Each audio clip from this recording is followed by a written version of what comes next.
differently than...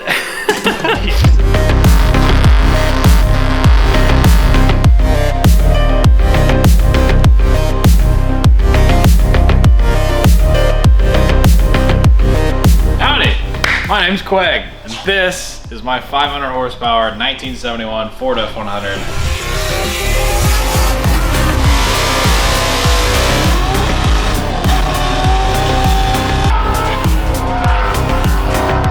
It's been a long time. I've built this thing over many years. It's had many engines in it. And the one thing I constantly re-ask myself over and over and time again is, did I go too far? Well, let's figure it out.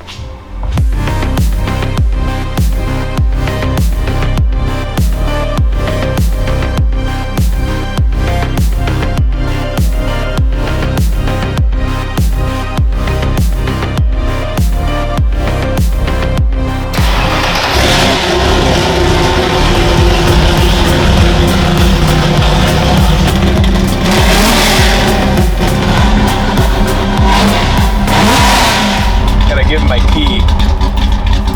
What? You just go right back where you came from, buddy. I like how I can't get it to turn with the actual key, but it falls right out. What the hell? So the thing I've noticed specifically about this thing is it's getting less and less street drivable. Now I guess the turning point of whether something is daily drivable or street friendly depends on the operator. So for me, obviously I could probably daily drive this if I didn't care what anyone else thought of me. But as you can hear, just in sitting idling at a drive-thru, I have to shut it off. And as you saw earlier, my key doesn't work half the time. So it's not the most convenient thing on the planet to be operating. Plus, if you try to just idle the thing out, it will buck really bad. I'm sure the camera doesn't do it justice, but the thing will literally, as the cam profile overlaps, and with the twin does clutch and everything, it has a very not smooth idle. So you can't just coast in, like freeway traffic, you're trying to coast in gear, this thing just kind of starts going a little weird. Either way, don't overcomplicate it. But yeah, we figured it's a nice day. Might as well take this thing out for a drive. I don't drive as much as I should. That's something I'm trying to change. So I figure we don't always have to work on anything in the shop every single video. What better way to get out and enjoy this thing than to film a video of us taking it out, enjoying it, and ultimately driving it. So here we are.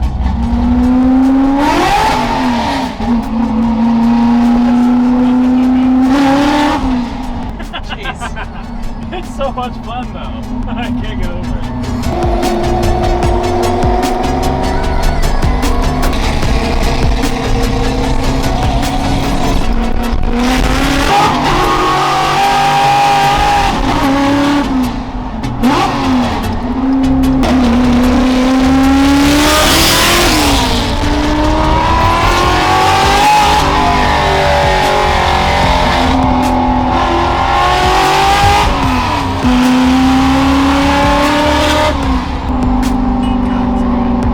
So going back to the age-old question, did I take this build too far? Well, you gotta ask yourself and start over, where did we start? Well, this is my high school vehicle, my 71 F100. I learned how to drive in this thing, took it to high school, and it was a 3 on the tree with a 2-barrel in this thing.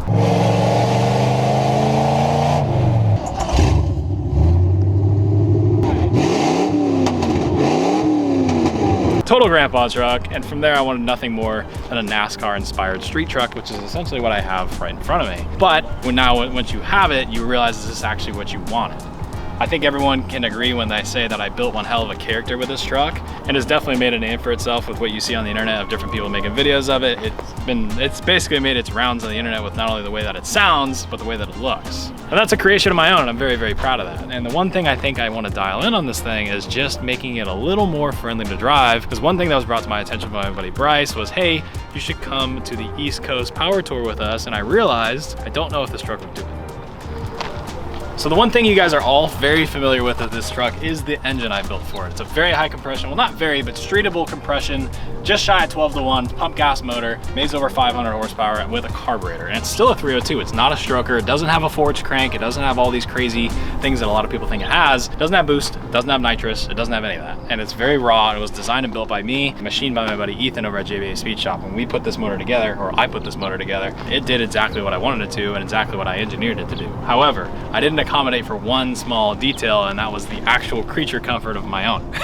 Driving this thing for about 2 hours, you pretty much want to never touch it again. It beats the crap out of you. It is horrible in traffic, the twin disc clutch and everything else. But I know you're already thinking, looking at the screen, you're yelling at me thinking, why in the world would you build such a thing if you wanted to daily drive it or drive it on the highway or across country, right?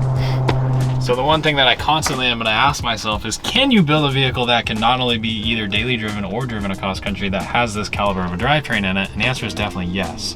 However, I don't want to sacrifice the look, the aesthetic, the sound, everything that you guys like and I like about this truck to make it just a little bit more friendly to drive. There needs to be a happy medium here, and that's where I'm here to find it. So for those of you guys that aren't necessarily caught up to speed on the drivetrain on this thing and how it's necessarily radical. So with that being said, let me get you guys up to speed on the actual drivetrain on this thing, what's actually powering it, how it's built, why I built it the way I did, and giving you guys a little bit more backstory on the drivetrain and why this thing sounds and performs the way that it does.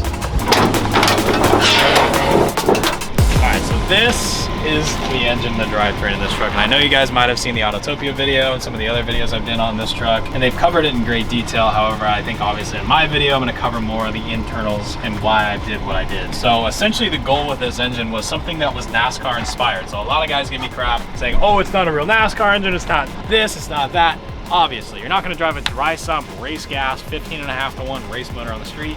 It's probably not a good idea. You'll be at a gas station every other block. So really inconvenient. Not only that, those kind of motors, they are actual time bombs. Drive sump engines pull all the oil off of the skirts with a vacuum, essentially drying out the motor, and essentially they prematurely wear themselves out, and those motors grenade much faster. This is a wet sump system. This is a hydraulic roller motor. It's not solid, anything like that. And I did that on purpose. So I wanted to still drive this thing on the streets. I kind of picked a fine barrier between totally race car and totally street car. So something you can daily drive versus something you could only take to the track. I kind of put those two together. That's why you've seen us drive it to the drag strip and run it at the drag strip and drive it back. The only downside with this thing is it is a very aggressive camshaft in it, and it does have a good amount of compression. So those two combinations make it utterly, the more you go on one end, the less you're gonna get out of the other when you want to actually street drive the thing. The fuel mileage is horrible, obviously, and all those things, but that's not why I built it. I built it for the sound, the power, and then ultimately the driving experience. As Andrew saw in the passenger seat, when you just get it up in the RPM, it just puts a big smile on your face.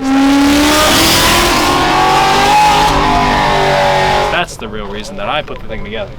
So let's dive in a little bit more on the actual specifics of this thing. What is it? Why is it so unique? And why don't you see stuff like this more often? Personally, I think a lot more people should build engines like this. This is a stock 71 truck block with a stock 71 truck crank. It's a 302. It's the original components to the truck. That's something I've never changed. This crank has been cut 3 times. So it's 30 under, it's been polished. All the bearings are appropriate to that, and all the clearance is checked out. And this one specifically has a forged set of scat rods. It has a forged set of custom Race Tech pistons that were designed by me and the guys over at Race Tech. So these pistons have my freaking name on them, which is super cool. So that was one of the things when I built this motor. I was achieving a good compression ratio, a good rod ratio, and a good overall cam duration that would accommodate those two things to put the power band where I wanted it and create ultimately the sound that we've created here. So what I was looking for was a short stroke, high RPM motor. That's really something I wanted, but not so much to the point to where you needed a dry sump, you needed race gas, and all these other things. Essentially, how could I possibly make something that lived above 7,000 and I could put 91 octane in it? Because I'm in California, so we don't even get 93 out here.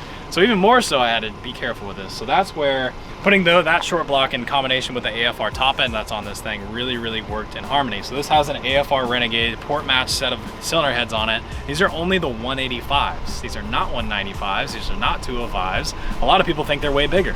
All engines are is a big air pump. So you basically, whatever air you pull in is what you're gonna put out. If you have a short stroke engine, you're flowing a lot of velocity, not a lot of volume. Those are two very different things. Big blocks move a ton of volume, but not a lot of velocity. This is the exact opposite. So it's moving a lot of little bits of air very fast. Therefore, if we put a big cylinder head on it, it's not going to actually move the velocity the way we want to. The air is going to scavenge differently. It's not going to make the same power. It's actually probably going to make less power because we're not using those ports efficiently. So that's why we went with the AFR 185, and that is port matched to their AFR intake. That's a single plane intake. You can look straight down the throttle body and see the valves on this thing. And that, in a combination with the Anderson camshaft that's in this thing, made everything work beautifully. Now, before I get ahead of myself, I did want to tell you guys that I've actually put together the first and only build sheet that I have built. Obviously, I'm the builder of this engine, so I wrote down the entire build sheet with the part numbers, the bearing specs, the clearances, everything you could possibly ever want if you're looking to actually build an engine like this. I don't know any YouTuber that will actually put their specific engine spec build on the internet, but it is live right now on my Patreon. I actually started one of those for you guys to go check out. If you want to support me in the builds, it helps a ton. I figured what better way to kick it off than giving you guys the actual build sheet to my truck's engine. This exact amazing ass engine is down in the description of this video. You can go check it out there. I will have a link to, and basically it'll be a picture right there, right up top dead in center for you guys to check out. That will have everything, all the specs, part numbers, and pieces where you've wanted to go to Summit Racing in order and build this thing yourself. You could, and it tells you exactly how to do it. I've taken a lot of time making sure that this is the right way, laid out the correct way for you guys to read really well, and it's really easy to organize and understand. So maybe for you guys that are building your first engine, you don't know necessarily what you're doing. I laid it out in a pretty simple, understand way for you to see. So specifically, if you want to look at the actual specs on this thing, I do recommend checking out the Patreon. But this thing does have an Anderson cam in it. It's an N91. It's I think one of the bigger ones that they make. I'll have all the specs on my Patreon if you care to look at all that stuff. Basically what I did is take all the stuff that you've seen me do over the years on the YouTube channel and building this thing and put it on one simple sheet for you guys to see. So it's very easy. You don't have to go searching for it. I know it's all out there on my channel for free if you guys want to dig through it all. But yeah, like I said, this thing has an Anderson N91 camshaft in it. That's a very, very big camshaft, especially for a Windsor. But that paired with the compressor ratio and everything else, like I said, this is a big air pump that allows the air to move most efficient for what we were trying to do. So that looking back, should I have gone with a different cam? Should I have lowered the compression? Should I have changed things? And honestly, I don't know. I could ask Marcella, do you think I should have changed it? Do you think it's good the way it is? It's perfect. I think it is. That's one of the things I've been asking myself. As I built it, as I finished it, am I regretting anything that I did on this engine? I know back when I built this engine and designed it, I sat for hours and hours understanding engine geometry, watching every freaking small block Richard Holdner video on the planet to see all the dyno videos and understand how these things worked and how they produce power and why. Now obviously I haven't done this on a tall deck Windsor, and I hope we get to do one pretty soon in the future. I'll do a whole tall deck video with you guys, either replicating this exact same geometry on a big Windsor to see how much power it makes, or do different stroker variants to see what those do as well. I am an engine guy. I do like building engines. I have really good friends with my guys, Pat Tropolinski and Frankie over at Engine Power. Those guys are amazing. Learned a lot from watching their stuff. And overall, I want to share some of that stuff with you guys. So I'm not going to claim myself as a professional. I'm not necessarily an engine builder by trade. I'm not going to say you can drop your engine off and pick it up from me and I'm going to give you the best thing on the face of the earth. I'm just a young kid doing my thing, learning as I go. And that's pretty much what I built right here. It was a representation of all my knowledge put into one item right here. And the amount of people that told me that I was going to break the block in half, blow the thing up, throw a rod out of the side of it, all of those things. This thing probably has 4,500 miles on it, 5,000 miles on it. I beat the crud out of this thing. If you have not watched the Autotopia video, I did a third gear burnout in this truck.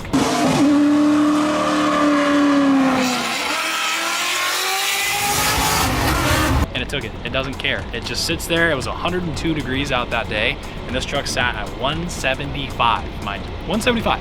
I don't know any motor that can do that, so I figure I did a pretty damn good job designing it with all the proper pieces to make this thing work. Like I said, that build thread lays it all out perfectly. So this is a combination that does work, and I will stand by my own design and work when I say that, because it does work. I've shown it works. If I took this thing 2,000 miles and I destroyed it, then I would look back and be like, hey, I might have done something wrong. Maybe you shouldn't copy this. But I can say with 100% confidence that if you want to drive something that is on the edge of being something, if you have a 5 to 15 minute drive to work, hell yeah, you could drive something like this. However, I would probably recommend changing the exhaust just a wee bit. It's a little bit loud for somebody you're gonna drive on the street every single day, but like I said, that's not why I built it. It was something more to where I can just enjoy having fun. It's a weekend vehicle, really. I would like to do something where it's a little more daily drivable and we could possibly take it cross country. So going into the inside, like I said, it needs to be something that's drivable. I want something I want to drive at least. So ergonomically on the inside, that's why it's relatively stock. However, I've seen the comments over and over again. This thing has a lap belt in it and stock seats. This has a set of 68 Mustang bucket seats that are original to this truck. However, the one thing that we did realize, probably shouldn't have a lap belt with 500 horsepower.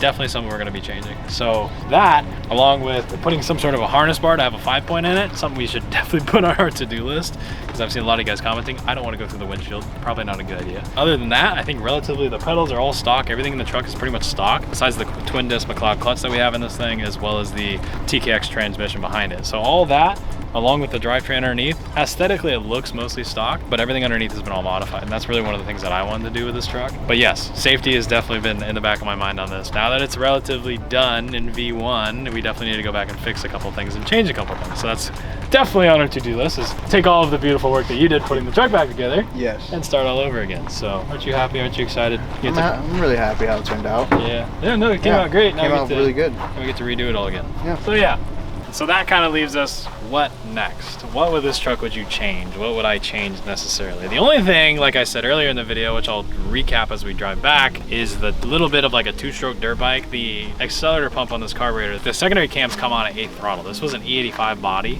so it has a really aggressive secondary cam that turns the secondaries on. So we're like always basically on or off. There is no like cruising this thing. So on the freeway, just cruising, if I want to get a little bit faster than 70 miles an hour, I'm breaking into the secondaries, and it's like, it just kicks you back. It's very violent. It's a little bit too much. So I definitely want to change that. Other than that, I don't really think I need to change too much on the actual drivetrain of the truck. It seems to be relatively solid. I know the drive shaft is pretty solid. Yeah.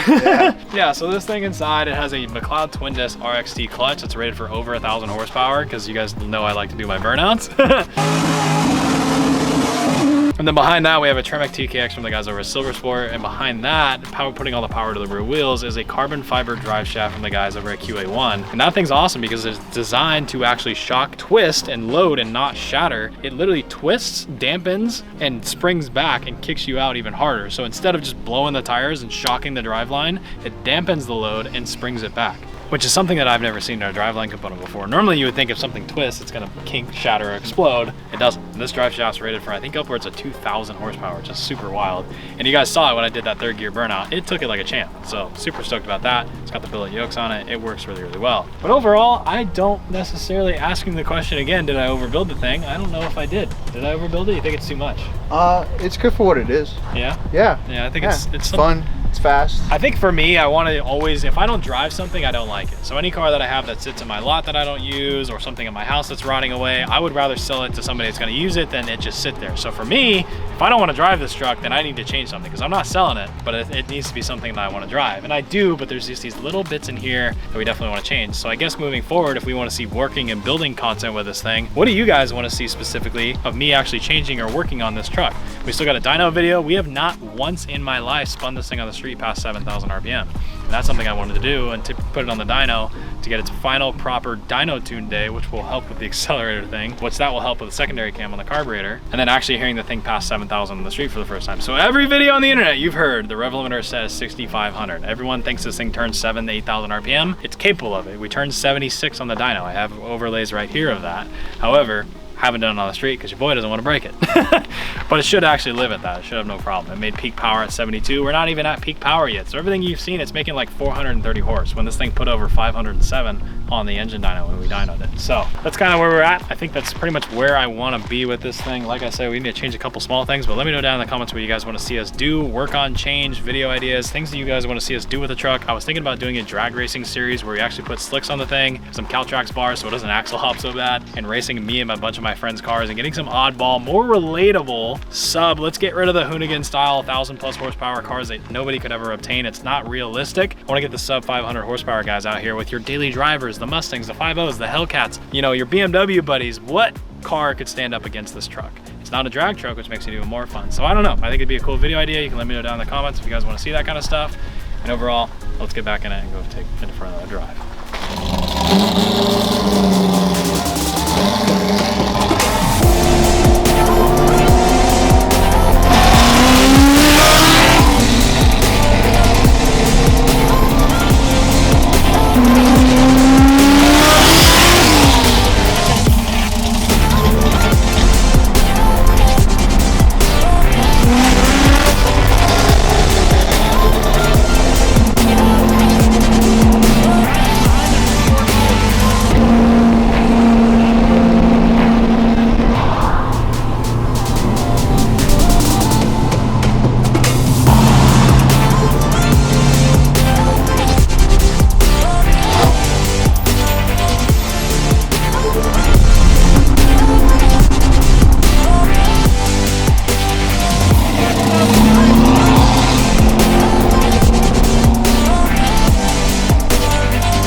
What a good day. You go driving, you just find another one. Look at that.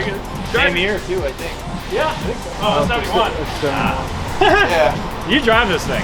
Oh, I drive it every day. That's so badass. Yeah. See, this is what the topic of our video is about. I was like, I don't know if I'm happy because I can't necessarily drive it every day. I think I just gotta stop being a As long as you don't mind shelling out the cash out your ass every time. This thing will pass almost anything besides the gas station. Exactly.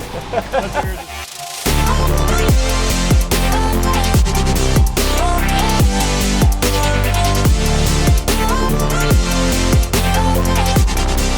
It's funny, we were just joking. You never, like, literally you never see these things drive around that much. You don't see bump sides that often, huh? No. Not very. So it's like, when you see one, that's why we were shooting rollers and I was like yelling at Andrew, he's like, what? And I was like, Yeah. dude, there's another one. I know, I was like, what?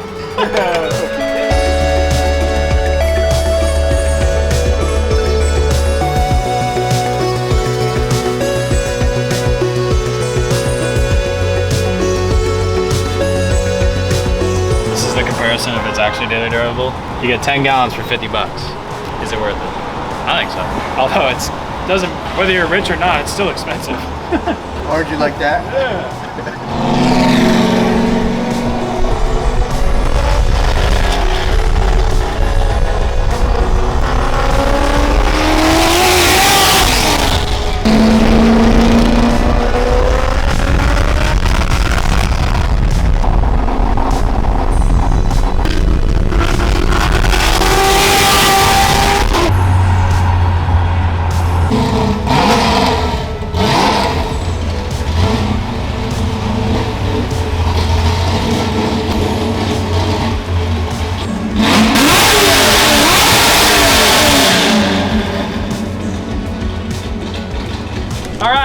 So, to answer the age-old question, did I overbuild it? F yeah, I did, and it's badass. So yeah, I enjoy it. It reminds me every time I get in this thing and actually drive it and let the RPMs just turn up. Dude, this is why I built it. It's fun. I could be an obnoxious asshole, and it's great.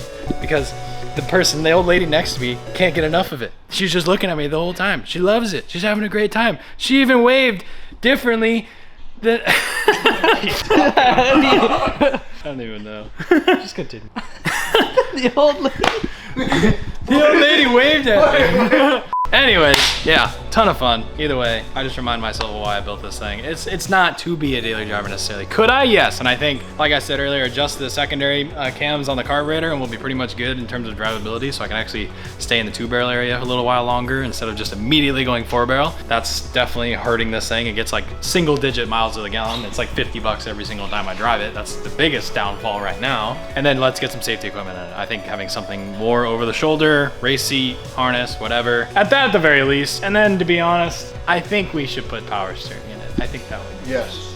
Yeah. So yeah, I have some up my sleeve. I think we might change the wheel and tire setup, might put power steering in it, might put a 2-to-1 NASCAR quickener in it. It'll be pretty badass. But with that being said, hope you guys went on to enjoy today's video. Go down in the description of this video, check out the Patreon. It would mean the world to me. It helps out a bunch. Check out the merchandise. If you missed this shirt, Small Block Killer, definitely don't want to miss out on the crew cab shirt that's still live on the website. Check it out down below. With that being said, subscribe, because we're always gonna make badass videos like this.